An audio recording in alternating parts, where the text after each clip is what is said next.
Consent agenda, item 5. Thank you. Would anyone like to move? the Yes, I'll consent move. agenda? Oh, Oh, we don't have Lori and Sal back. We have Sal? Sal.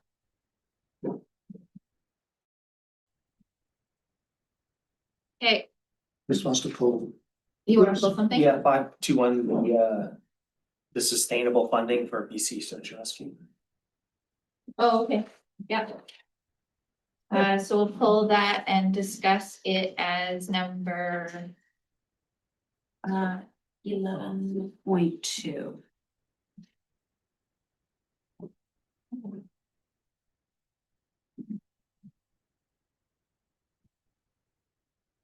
okay, and with that, can I get a motion to approve the consent agenda, Chris, or Director Pettingill, seconded by Director French? Any further items? Okay, all in favor, any opposed, motion carries. Any business arising from the minutes? Seeing none? That's one comment. Oh, sure. Because Downton was referenced in the minutes and the loss of access on the Downton Forest Service Road, and I have complaints trickling into me on email, and I'm expecting a formal letter that I'll forward to you, which should come to not the EAD, but rather the board, right? Mhm. Yeah, so I'm not sure where, because it's coming from people like from Whistler and out of the area where the complaints are coming. So just interesting. Okay.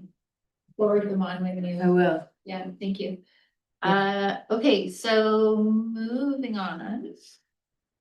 7.1.1, a direction request regarding the draft electoral area budget review. There are many. I'll move both. All together, Can we do that?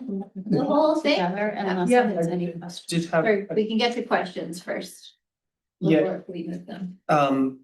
So two categories, there's a couple things like, area C, Wedgewood, page 207. The 2026 budget was more than the previous and subsequent years, like there's a big jump. And I just sort of wanting to understand, and there's a couple other budgets where I saw that sort of similar pattern, and I was just curious.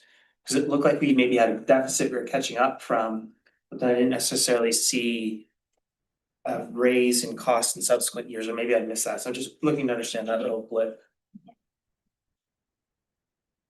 The approach director of finance, I'll just ask a clarifying question. Was that the Wedgwood's Fire Protection Service? Yeah, that was one, I saw something that looked similar in Pemberton Rescue Service on page 354, so it's like the same sort of thing happened a couple times, and I was just curious what and why. The Wedgwood's Fire Protection Service, that agreement was renewed May 2025 after budget adoption. It ended up increasing the cost quite a bit, so this year is a catch up for that. So we paid the right amount, but the deficit carried forward into this year. And similar is the permanent rescue service. We had a maximum taxation limit that we couldn't tax the full amount for. That service statute amendment bylaw was approved with the increased taxation limit, and now this year was another catch up. Okay, and then the other thing, and I didn't see, and I'm not sure if it's in this budget or the regular one, but that sort of additional support we've talked about for electoral areas. Is that in here as part of these budgets? Is that part of that general government is part of the solar package? I feel like that was postponed. Thank you. Yes, we decided to postpone it in order for staff to meet with Director Rainbow to collect that information on needs. And that meeting has happened, so Okay, it's being so it'll come next month. drafted. Okay, so we will Maybe. contemplate it for this year, just not today. Heather? My recommendation would be to contemplate it for next year in taxation, and this year it could be contemplated. The EADs could consider, the board can consider contemplating it differently, where in relation though would be not for this year in taxation. But that'll be a decision for next month. The record, right now, I have the report is not meant to be ready for March like the April. Oh, sorry, but for a future meeting. We're still to have that discussion. We're not gonna miss the discussion, or it's not now or never, it's in the next month or two. Correct. Okay, okay. Go ahead. And I haven't got a page reference here, but cost center 2707, which is area D search and rescue. 1704, No, 2707. that's. Search and rescue. 2707 is Darcy Water. I just know that. So there is an issue with that. It's in the agenda as 2707. Oh, I'm just reading off, I am reading. You're seeing it on the agenda, right? Okay, area D search and rescue, that's the one I'm looking at. And we approved the inclusion of $10,000 transfer from electoral area D, southern area PILT funds. But they don't belong to electoral area D. And if money's being taken out of southern PILT, it should include the mayor of Squamish in that decision. And I just want to make sure that that did happen. I knew about wasn't at the it. meeting, unfortunately, but, and your alternate was the one, I believe, that put this. That's- funds, yeah. Yes. What did I miss? All approved. Well, as long as Almond did as well, that's all I'm saying. No, we just disregarded. Been there, it was at the EAD. Tony was there. Tony was there? Was he there? He was here last meeting at EAD. Last meeting, obviously, yeah. Okay, But Tony, Heather's got something that might help. I think what Director Rainbow is saying is that the decision, it's not an EAD decision to transfer from Southern Hills. It's a decision at the board so that Squamish can also vote on that. Yeah, so I must have missed that at the meeting, though. It didn't occur to me at the meetings. But, So many times in our budget, we will include like a transfer from a reserve in the budget, and then we bring back those actual allocations to a separate meeting. We are planning to bring those back in March. All the ones that are in the approved budgets. So it's being approved with that addition, but then we'll bring back a separate report to actually allocate those PILT funds. If Okay, that makes sense. yeah, my only point is Southern Port has to include the Squamish. That's all. Thank you. And I have Director Demare. Your hand is up. Yeah, thank you. This relates to Area A, a transfer station. And I asked at the EAD meeting, the previous folios for a number of years was 815, and now it's down to 765. And I asked why the change down. Has that been looked into? But, I'm trying to word this, that these are motions that were recommended to the board. And outside of that, I can follow up with staff, but staff aren't here for those specific questions around this. So we can ask staff to follow up on this. like you want to bring it back to the EAD and. We can bring that question back, answer back to directly to Sal or to Director Demare or the EAB, unless you have them on top of your head. I can answer the question. So the parcel counts online include the BC Hydro parcels, but they don't pay a tax because they're exempt. So when you look at the budget, it'll take those BC Hydro parcels out. It's the actual parcel counts that are paid. Okay, thank you. Okay. Other questions? No? I don't see anyone else with their hand up, so. Now, would you like to make the motion to Yes. move them all as a block? Yes. Moved by Director Mack, seconded by Director Rainbow. Comments? From anyone about anything? Okay, all in favor, any opposed, motion carries. Thank you, and then we've got the recommendations from the Pemberton Valley Utility and Services Committee of February 12th, and this is also a budget review, financial plan. Any questions before we go to the motion? Go ahead, Director Pendo. Yeah, just one thing, and this is the piece that jumped out at me, there's maybe other places, but the Pemberton District Arts, Culture and Rec Grants Fund.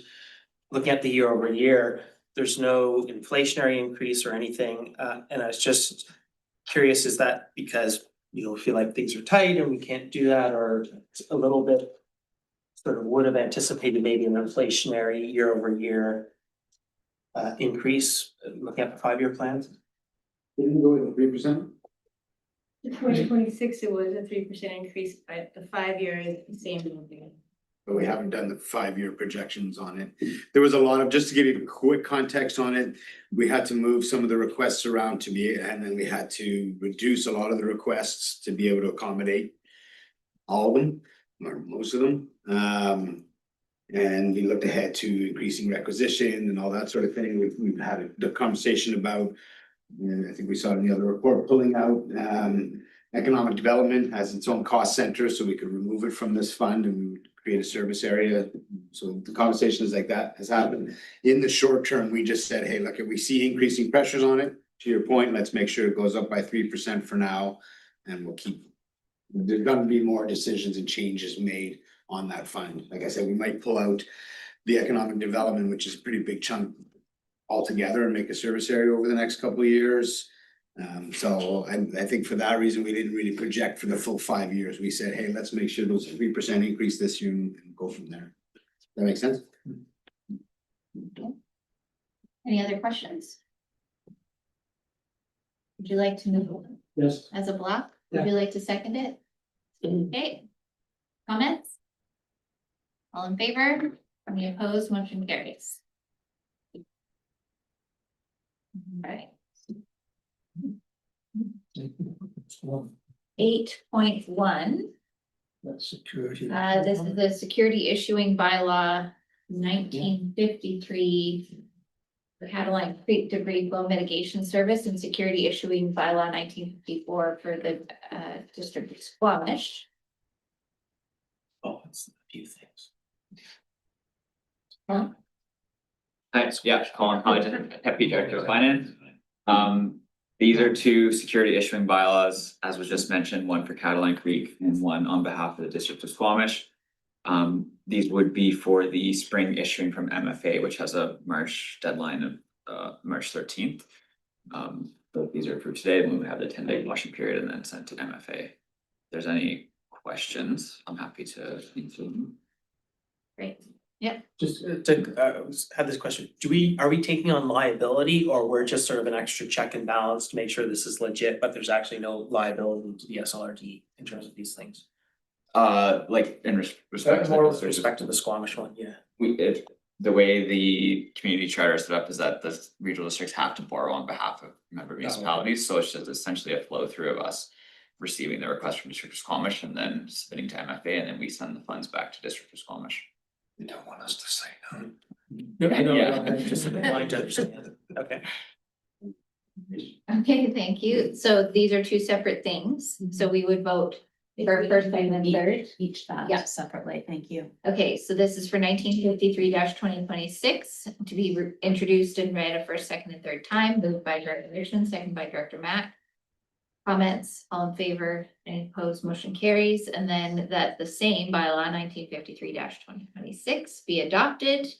Moved by Director Richmond, second by Director Mack, all in favor, any opposed, motion carries.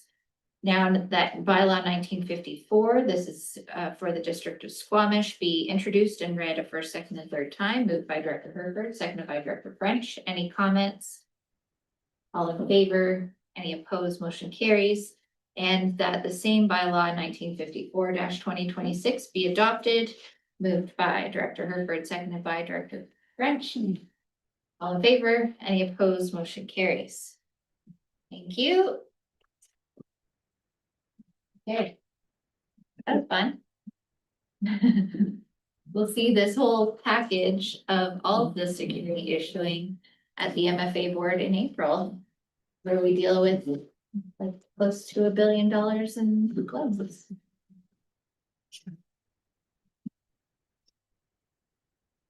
I don't know how many billions of dollars. What? I don't know how many billions of dollars it is. Billions. Billions? I'll have to look. Yay. We are at 8.2 and we are looking for the Area A zoning and OCP bylaw amendment. This third reading after the public hearing. We have Christina Bell here and Claire Dewar.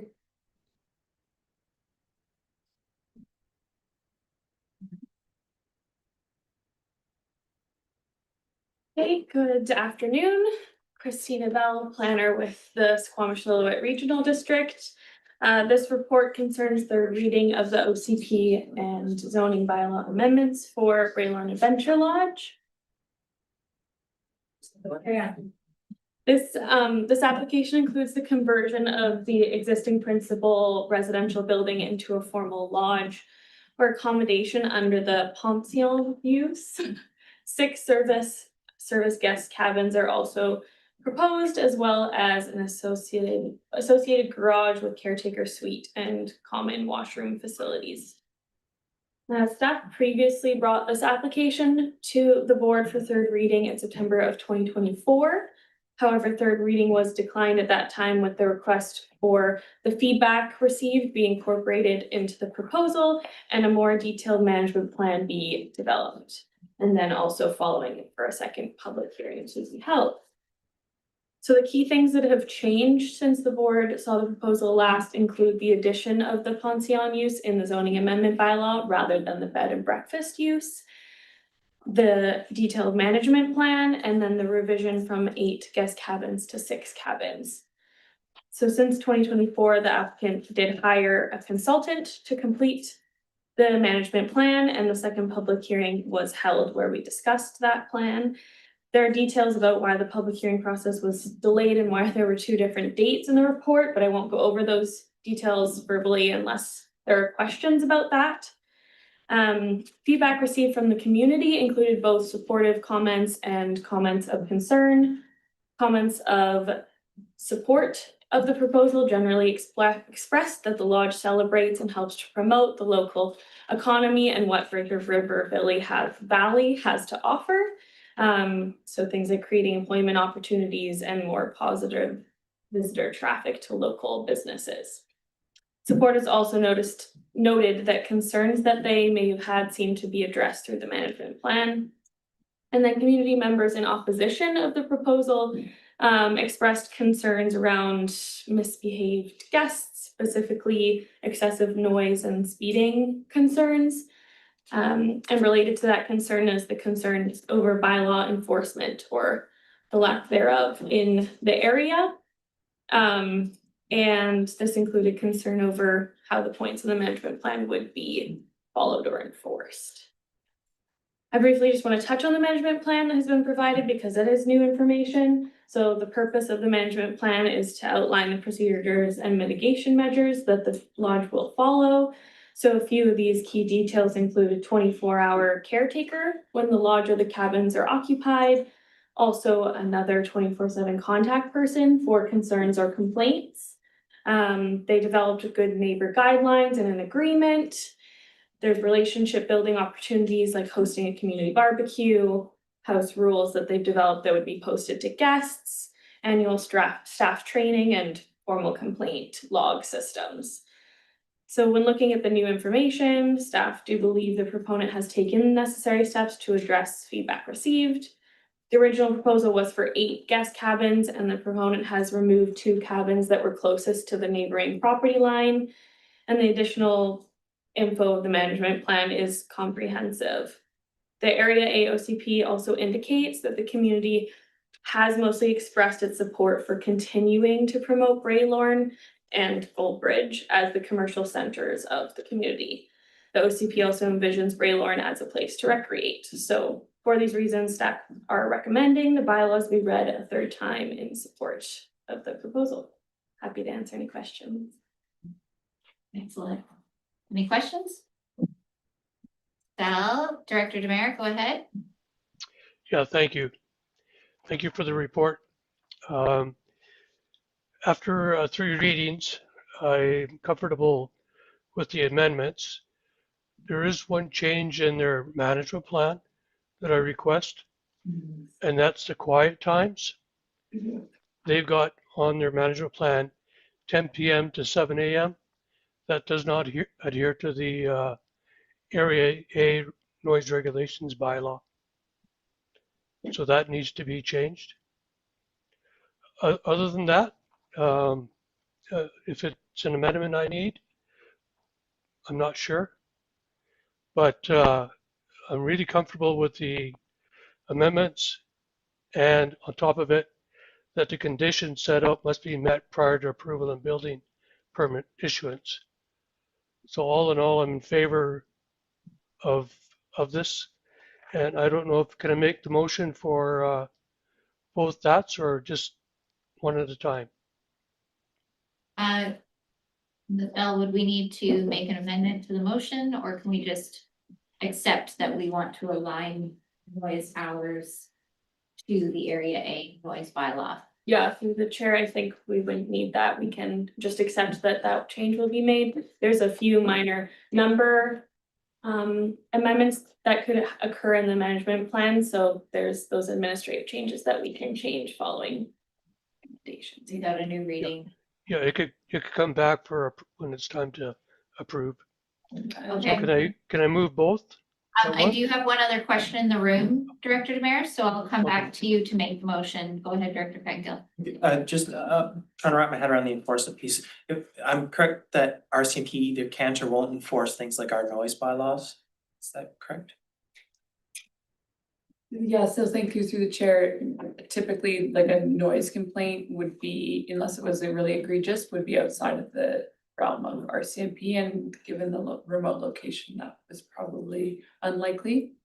Okay, so and I appreciate the plan. What I understood is that there's a permit, I don't quite know what it is, but tied to this, so if there's non-compliance, sufficient non-compliance, I guess, with the plan, we can pull the permit, but I also saw a piece of, with evidence. And so one of the key complaints needs to be noise, which happens at night when we actually don't have bylaw staff.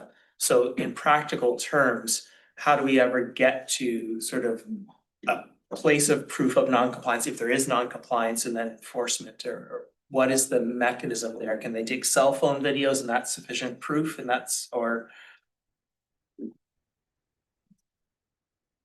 Yeah, through the chair. Right now, this application, there's a change of use permit, if that's the permit that's being referred to. That's mostly a building permit requirement. As far as the management plan guidelines in this, you're correct in that it's not quite a legal tool. This application right now for third reading is just a land use amendment.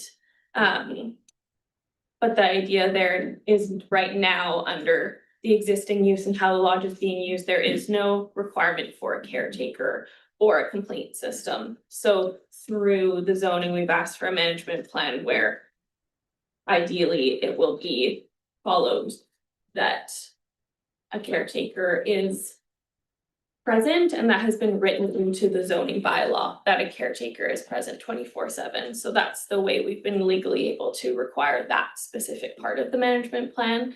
But otherwise, the management plan itself isn't a legal tool. And further, that's our expected line of enforcement, is Right. that Yes. it's expected that that would be our enforcement. And through the chair, I can just add, as Director Demare already highlighted, we have a noise bylaw in place. So that's another tool that our bylaw enforcement officer can be ticketing on if there are complaints. So as in any other instance, if we receive complaints about specific to noise, there is an ability to issue tickets related to noise. And then, as Ms. Bell highlighted, the proposed zoning amendment adds additional measures than are currently in place to help mitigate some of the concerns around guests and their use. So just to sort of manage community expectations, if this is approved, if there is noise, people make a complaint the following morning or whatever, is that sufficient for us to then our team to do what they need to do to issue a ticket, or we'd have to find a way for our bylaw officer to attend on scene when there's noise or like. Yes, thank you through the chair. We would be able to issue a ticket, yes, based on noise complaints. Typically, our bylaw enforcement officer works with property owners prior to going straight to issuing tickets, but there is the ability within our bylaws to issue tickets. I don't know what the availability is in that area. I think somewhat egregious, but my understanding is RCMP can enforce noise bylaws. They can back that up, especially if requested by the local government. So that is one of our bylaws that does get enforced by RCMP if.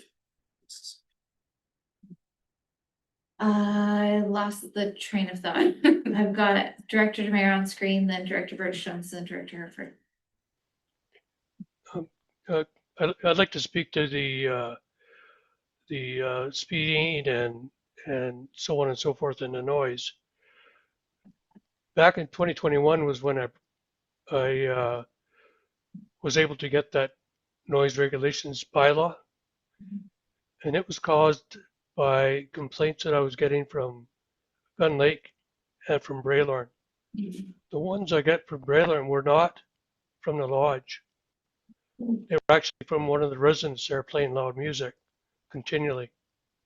And so that bylaw has been in since 2021.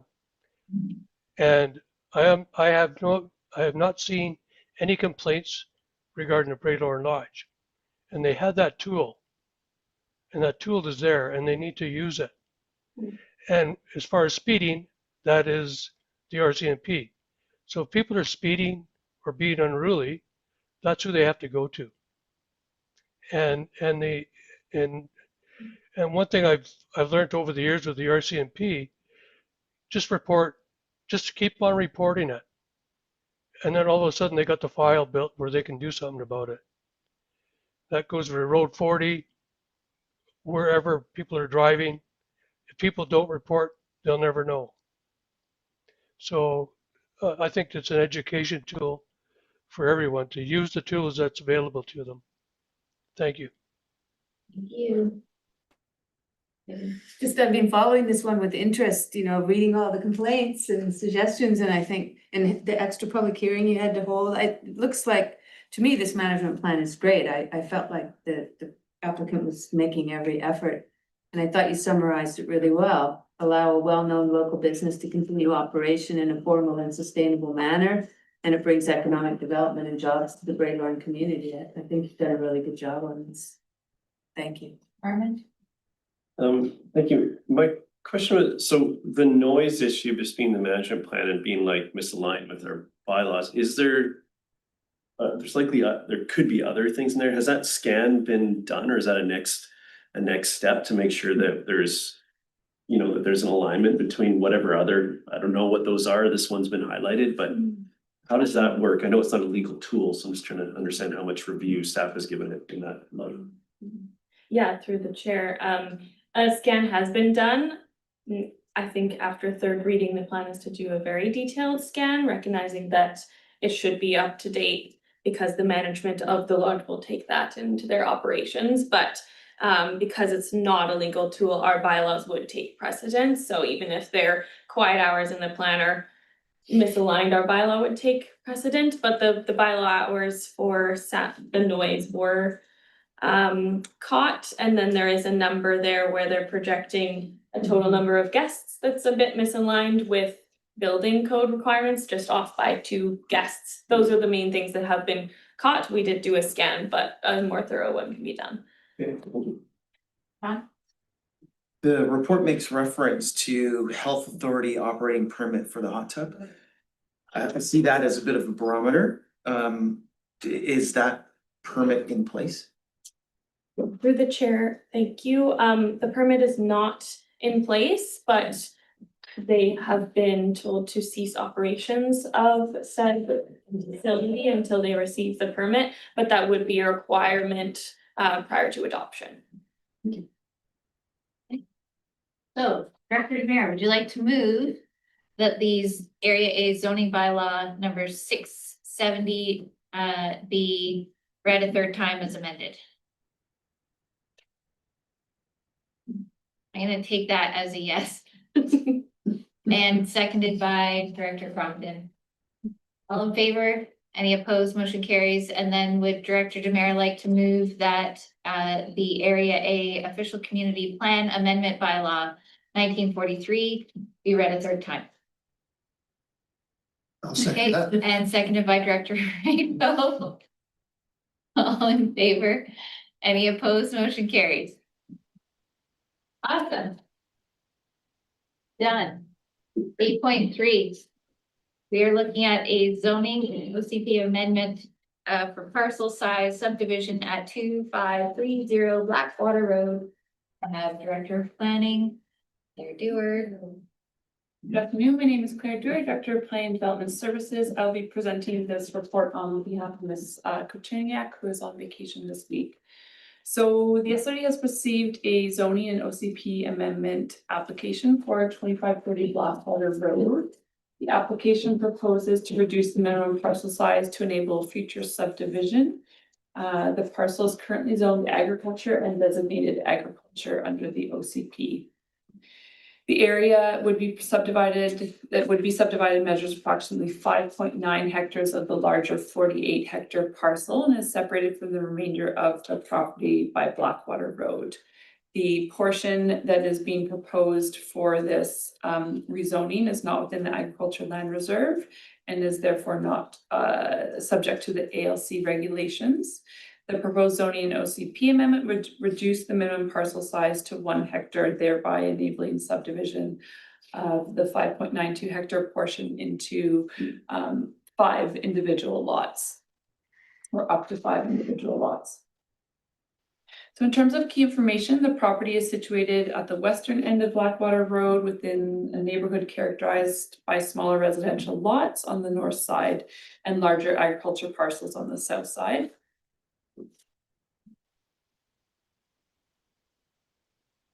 I want to skip ahead to just looking at what the Area C zoning bylaw indicates and what would be proposed. So as mentioned, the subject property is zoned agriculture, which is intended to preserve agricultural lands and only really and to limit non-farm uses. The applicant proposes amending the zoning for that 5.9 hectare portion to rural 1 to enable this subdivision. That rural 1 zone would allow for single family dwelling, secondary suite, agriculture, bed and breakfast, and then potentially the addition of an accessory dwelling unit or cottage, garden, nursery, home industry, depending on the parcel sizes that would be determined through the subdivision process. Interestingly, the subject property is currently designated commercial, and I'm not able to. I have no history as to why it was designated commercial. We double and triple checked. So the current designation is commercial, and the applicant is proposing that it would be redesignated to rural residential. And that rural residential designation sets a minimum parcel size of 2 hectares, which can be reduced to 1 hectare, provided the suitability requirements around water, environmental and geohazard requirements are met. And that's standard in most rural areas in Area C. Just quickly touching on the regional growth strategy, this area is designated as non-settlement. These areas are generally characterized by low density development. There could be CAC and park dedication requirements if this application proceeds. There are also proof of drinking water and wastewater requirements. The applicant is proposing, typically we would see proof of drinking water a requirement after first reading. They are proposing that a covenant be registered on title stating that no building permits would be issued on existing or future lots until proof of water has been provided, and that this covenant would apply to all future owners, future parcels, ensuring compliance with policy prior to development. I think importantly, where staff want to speak to this aspect is that we, after first reading, we would be referring out to Vancouver Coastal Health, who really is the party that has jurisdiction over servicing both the water and wastewater proposals. I think that is an option to get further information and clarification around whether that feels like an appropriate need to explore. And then just to say that the applicant has indicated that there is space for the primary and reserve absorption fields for that wastewater disposal. In terms of riparian, the riparian sort of pieces are all located on the ALR portion of the property, which is more than 30 meters away from the proposed lot, so there wouldn't be any riparian regulation aspects that would come into play. Just mentioning here too that the ALC would be a referral agency, so they could be providing further input after first reading if the board decides to give readings today. We also looked at the Ministry of Agriculture and Food Guide to Edge Planning around buffers and agriculture lands. They recommend, around 30-meter buffer for between development and ALR lands. And given, like, we looked at the road disc separation, which would provide about 22 meters of separation, and if the board felt there could be a requirement for additional buffering. A preliminary geotechnical hazard assessment has been conducted for the subject parcel. And it notes that the property is safe for the intended use with respect to landslide, rockfall, and potential debris flow hazards. The report does recommend that a class 1 debris flow hazard assessment be conducted, which staff are recommending would be a requirement in advance of any consideration of bylaw adoption. So I'll leave it at that there, and happy to take any questions that the board may have. Question?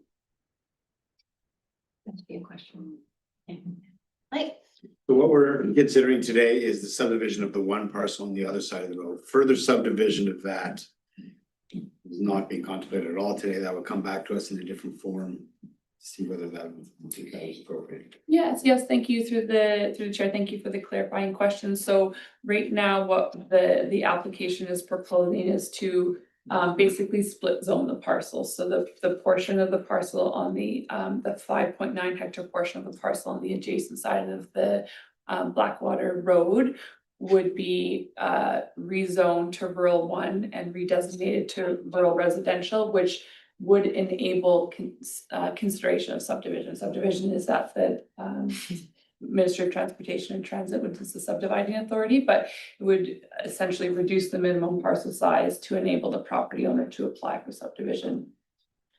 from this province, not from us. Yeah. Okay, good. And then I have Lori. Thank you for the report, through the chair. So my question is, like, due to the location of this, and they would be on septic and wells, how would we determine a community amenity contribution and or park dedication? Will we even consider that? Thank you, through the chair. So our community amenity contribution policy states that the SLRD at the board's direction can recommend a minimum contribution of $15,000 per new lot created. So that's the guidelines, the guidance that depending on how many lots are created, that's up to the board's discretion there.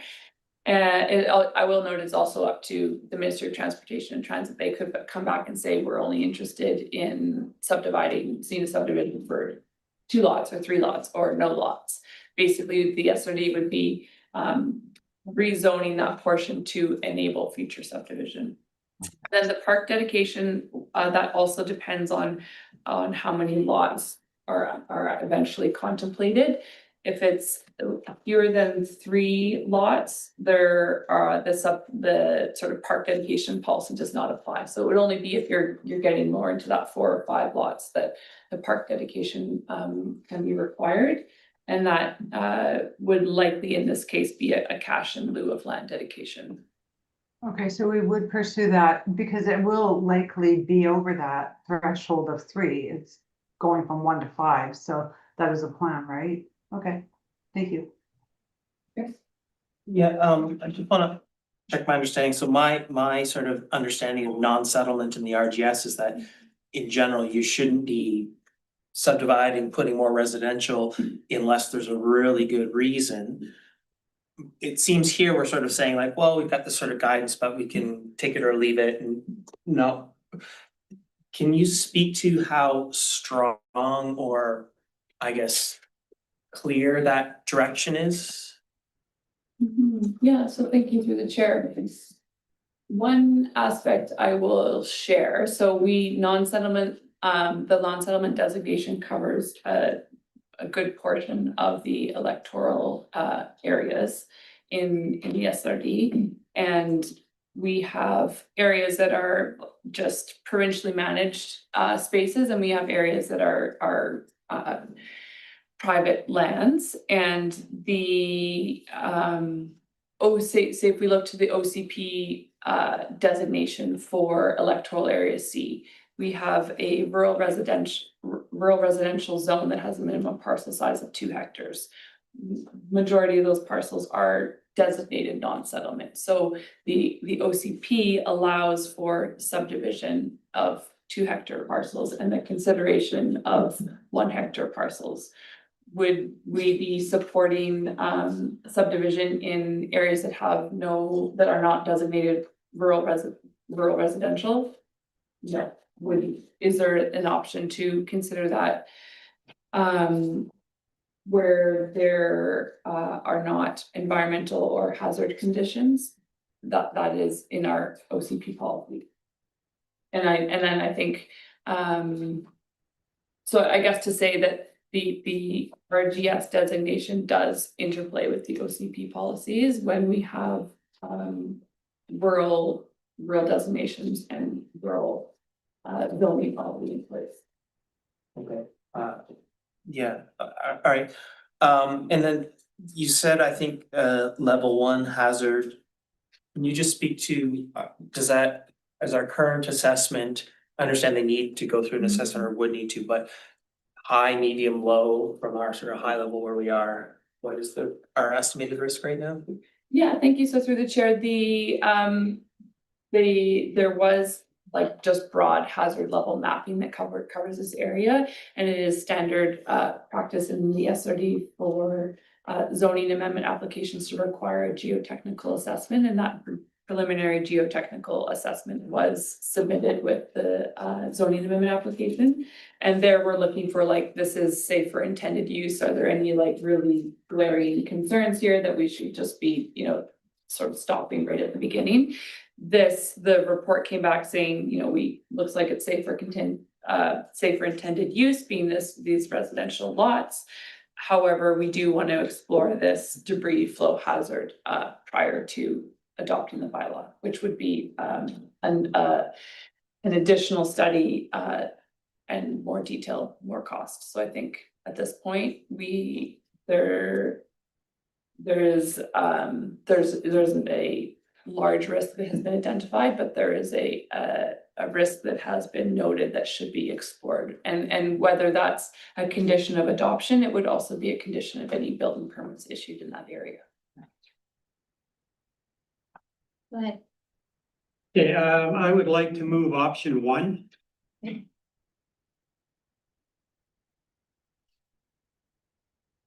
I'll second that. Thank you. Run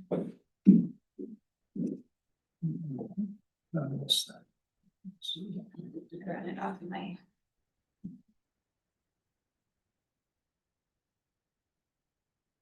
As I struggle to find this, option 1 is what is in the package. The recommendation. Yes. It's the one that's recommended?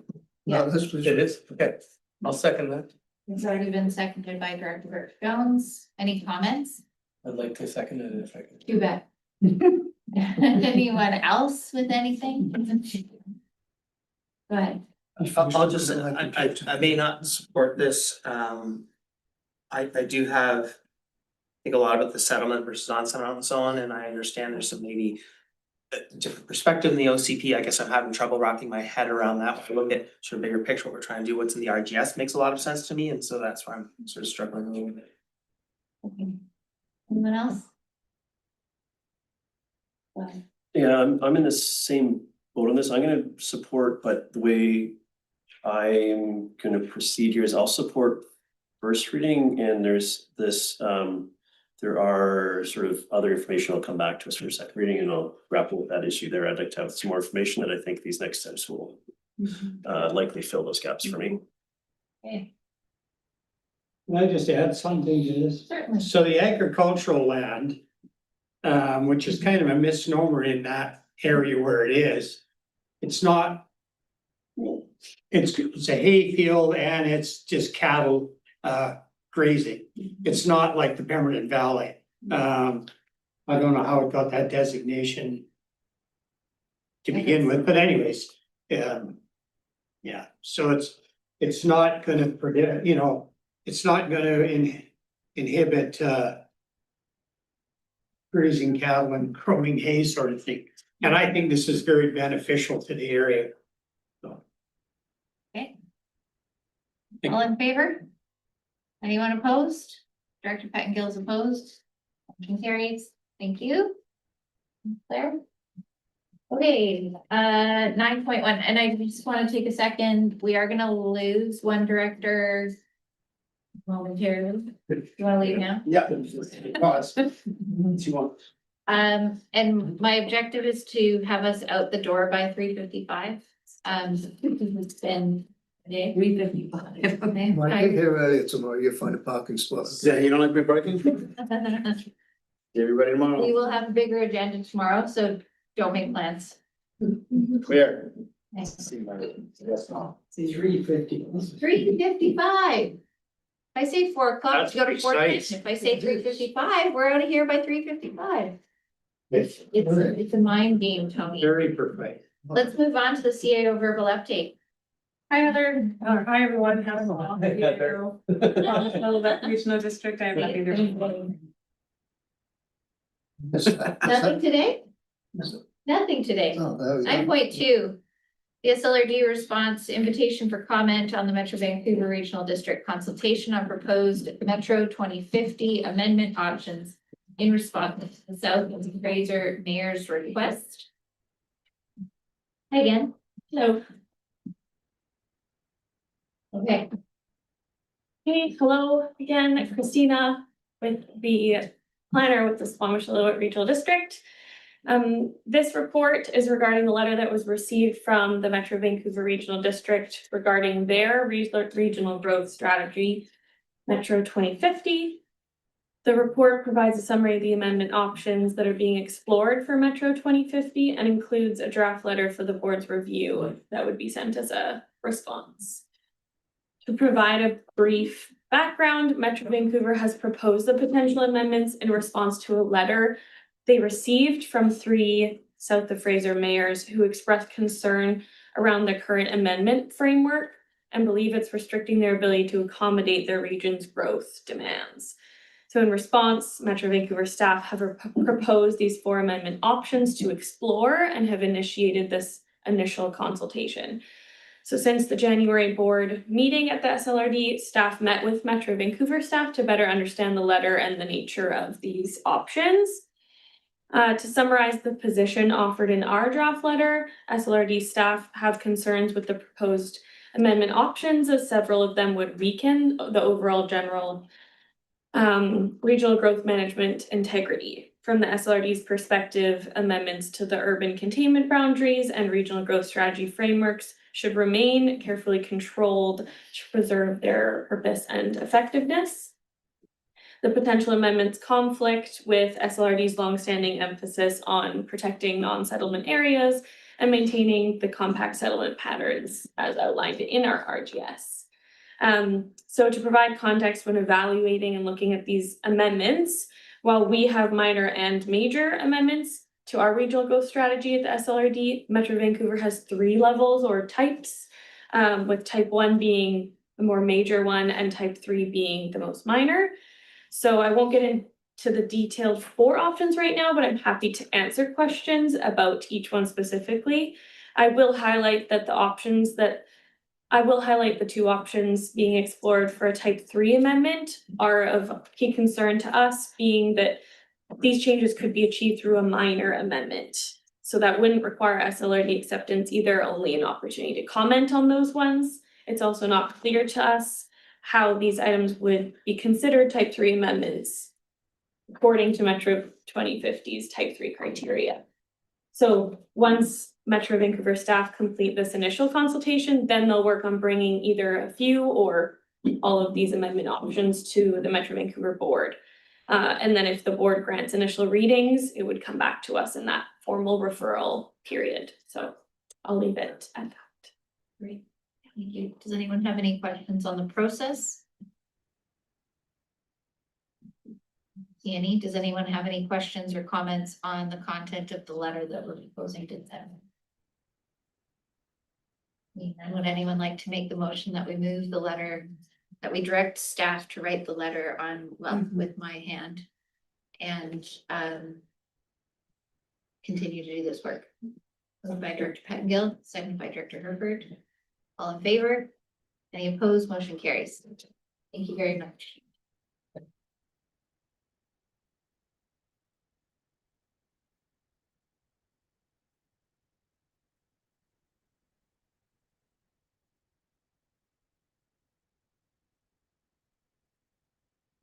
9.3, updated estimates, future offsetting project regarding the Cataline Creek debris flow mitigation project.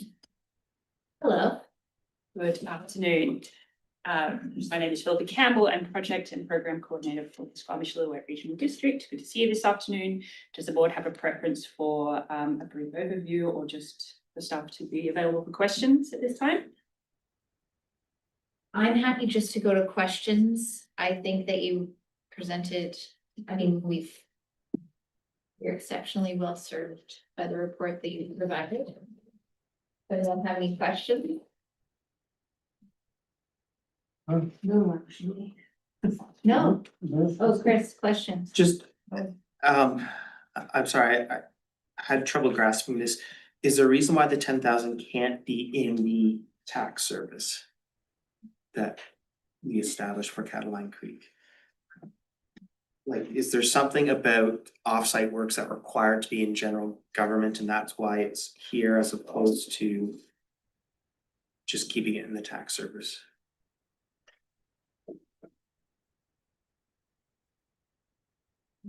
Back to that or Yeah. going. So like, I guess it's been a big question. That's been a lot of the discussion with this project is, you know, how does that implementation or this offsetting look? This project wasn't really included in the original scope and in the service establishment of the Cataline Creek debris flow mitigation service. And when you have a project that isn't within the service area, it draws a bit of uncertainty around where those costs should lie. We've tried to find a middle ground between dividing the design and the implementation to allocate some of the costs that are in some of the costs to 1,000. And that was discussed in the previous report that had come to the board. And now we're coming back with what we feel the costs are associated with implementing the guide work with the implementation phase, which was already approved to be in cost under 1,000. Great. Yeah. Okay. Would someone like to move? Moved by Director Herford, seconded by Director Birch Jones. Comment? Go ahead. Yeah, thank you for this. I think this is an appropriate step and there's benefit to the larger, we've talked about to the beyond of this overall project and including this compensation piece to the broader area. And it's good to see sort of that clear impact to the organization, how much is going in. But again, this is just, but at the same time, there's going forward, I think it's important that we pay attention to that balance and make sure we don't go too far, because somewhere along the way, there's a bridge too far, and this is probably nearing it, but I'll support this. Anyone else? Being none, I'll call the question. All in favor? Anyone opposed? Motion carries. Thank you. And Catalina Creek debris flow mitigation service draft cost recovery agreement. Thank you. Thank you. Yeah, so back in November, the board received a letter from Little Lake Estates. Expressing concern with the 5.25% collection fee that is charged by the province of BC on all regional district requisitions. We have found a potential solution to those costs. It is kind of unique to the service, where there's only 2 actual BC assessment folios owned by the same corporate owner, and we could actually enter into a cost recovery agreement with Little Lake Estates and have them pay service costs directly to the SLRD. To help mitigate some of the risk with such agreement, we've set the payment deadline to prior to our budget adoption deadline, which would mean that any funds that weren't received in a year could still be requisitioned for and would essentially reduce any financial risk to the SLRD. And it would grant the opportunity for LLE to pay any cost recovery or service costs to the SLRD directly, and it would avoid that 5.25% fee. There is a copy of the draft agreement in this report, as well as that original letter received by Little Lake Estates. And I'm happy to answer any specific questions on the agreement or the process in general. Thank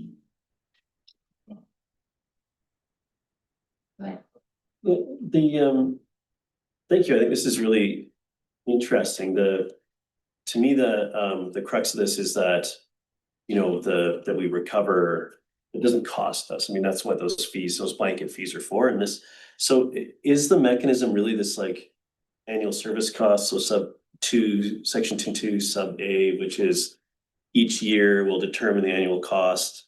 And like, is that how much? That's the mechanism that establishes how much we would charge or for administering this? That is discussing the total cost of the service. So we obviously Total cost of service. Yeah, so when we go through the budget process, we determine how much funding is required to fund the Catalina Creek service. Normally, when we submit those budgets and it shows under requisition revenue, we essentially would approach LLE prior to final adoption and give them an estimate of the total service costs. Then they would have the option to pay all or some of those to us. And then we would show those as a cost recovery item in the budget or cost recovery revenue rather than requisition. And we wouldn't need to go to the province to requisition those funds. They would just be sending those funds directly to the SLRD. This is really the only service where it's applicable because most other services have multiple properties. And the cost savings in the administration would be pretty significant to enter into such an agreement if we had multiple property owners in the service. But since it's essentially just one folio or 2 folios with one owner that we're dealing with. So that's, thank you for that. So that section covers many things, including the administration of, not exclusively is what I'm hearing. And that's kind of the magic of this is in there. The administration of just the agreement with LE, is that, sorry, your question? Well, the fees we're trying to avoid from the province. I'm assuming we're taking on some additional level of service by this agreement. And this is, or incurring some sort of cost, not the 5.2, substantially less. Yeah. But is it captured there or is there some other, where in the agreement would that be captured if not there? The cost of administering the agreement, like it's very minor. It would essentially be myself just notifying LLE of the amount and then having the option to pay. I don't think there would be like a significant cost to the So the SLRD. reduction of them could be the totality of the 5.2. Essentially, yeah. And yeah, just for clarity, like we regional districts do have the option to become a taxing authority, but it has to be for every service. So we don't have the option to take on taxation for a specific service. We've done the calculation of what the cost would be for us to administer all taxation, and it's significantly higher than that 5.25% of our total assessment or our total requisition amount. But for this specific service, this allows us a unique way to recover costs without having to take on administration of all our taxation collection. Nice. Thank you. Okay. You want to move it? Russell, Is that? do you want to move it? Yes, I do. Who's that other? Seconded by Director Crompton. Any comments? All in favor? Any opposed? Motion carried. Thank you, Colin. Good job. Yeah, good job, Colin. All right, 9.5.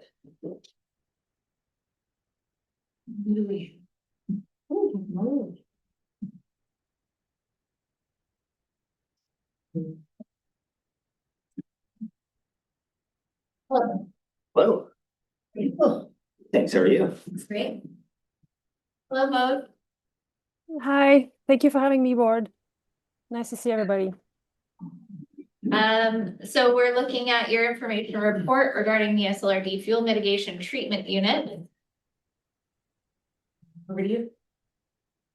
Thank you, Chair, and good afternoon, Board. I'm Mark Phillips, Director of Protective Services, and we have Maud Lucier, Mitigation Lead, to present on these reports.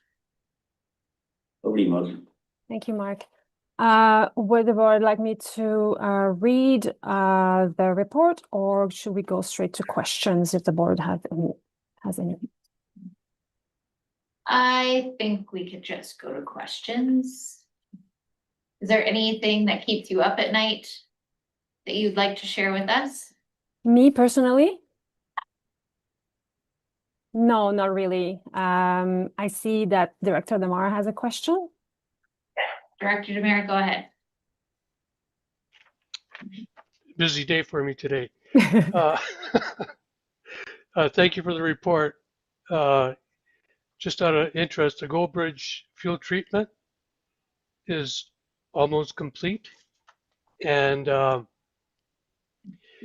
it looks really good. I've taken some pictures. If you'd like them, I can send them to you. Yes, thank you, through the chair. So part of this ask was to share the update with the public. And so there will be a section on our site dedicated to upload these reports. And so if Director Damar would like to accompany these reports with these updates with some photos, I would work with the comms team to make sure that credit is written down on every photo, and yeah, thank you. Yeah. That would be great. Yeah, it looks really good because it covers both the south and the north with all the mapping that they've got, and the PDFs that are on there, you can zoom right in and have a close look at all the treatment units. But I've got one question, and that's the Braylorn treatments have been deferred. Do you know the reason why? I did ask and I did not get an answer. And I believe the reason is that the timing of my request, at the time of my request, they did not have an answer from me. So what I understood is that the project cycles are a year and a half long because of funding. And so, but I could go back and ask. So my plan is to make a request for an update yearly, and they told me that fall is the best time for us to ask for these updates as it coincides with their planning cycle. And so, yeah, thank you. I will request more updates. Okay, thank you very much. Good report. Go ahead. Director Rich. Oh, thank you. I was just looking at my calendar. It was just a couple of weeks ago that at least Cascades Forest District was in Lillooet, and they had an open house and presented some of the same information. Maud was at that as well. It wasn't that well advertised or well attended, and I just I thought, well, good. I wondered if maybe your inquiry about this had spurred them to maybe do a little bit more public sharing of information. But the questions, as in terms of timelines, at least in the area that I was interested in around Lillooet and Area B, it's all, as usual, a lot of these have been planned and laid out for a considerable length of time. And they're just kind of waiting, not just for weather conditions, but I guess for staffing and time of year and so on. And so this is good. And thank you for asking for it. It's more than we knew before.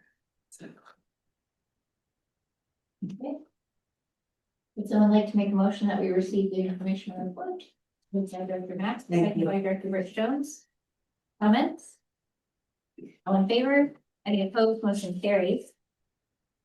And 9.6 is an information report regarding the Regional Fire Smart Program project completed.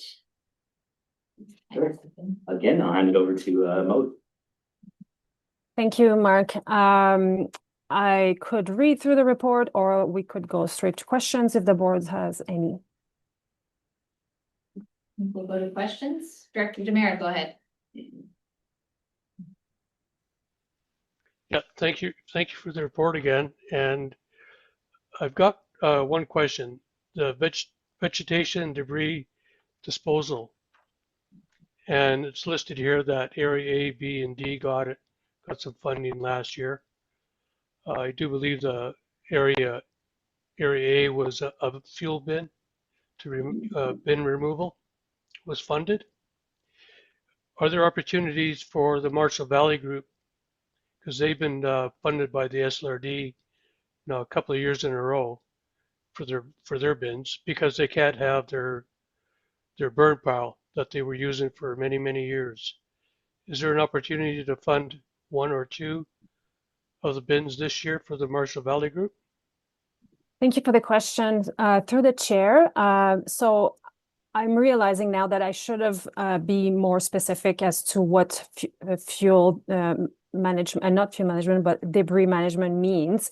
So there are three ways that the SLRD Fire Smart program supports financially these initiatives. We provide financial support to some of our waste management initiatives. What we do is that we waive tipping fees for Fire Smart participants when they claim a rebate with us. And so instead of getting 50% of a rebate claim, as they usually do, the vegetation management portion of their cost is supported by us at 100%. And the other way that we do it is that we provide communities who come to us with a project, such as hosting a Fire Smart event. We do provide them with a vegetation debris removal option. And so it's up to them to tell us why they would need it. And we are not known to turn around, to turn away anyone. But I try to be fair in how many communities in which electoral area I can support, but I have dedicated funds just for debris removal. As long as it coincides with a Fire Smart specific event, I'm happy to support it. So I have been supporting communities in area A as equally as other communities in other areas. The key is to come to us with a project, and we will look at how we can support the project. Okay, thank you. Good. Thanks for the report. The structure protection unit, is that one of those mobile units that you take to a location where there's an impending fire to protect structures? Yes, structure. Yes. Through the chair. I'm sorry, there was a delay. You go ahead, Maud, if you've got more to add on the SPU. Thank you. So yeah, the structure protection unit that we have applied for funding for is a type 2 trailer, and it can be brought to a location where there is an imminent threat of fire and be deployed on the houses that are threatened by a fire to with a set of sprinkler systems. And and when we say it's 2 of 4, that means that we now have half of the money. Is that true? It means it's a multi-phased purchase. So we are getting a quarter of the value every year for 4 years. We have completed in 2024 the acquisition of the second phase, and we are currently acquiring the third phase out of 4. So the SPU will be completed in 2027. Okay, thank you. Okay.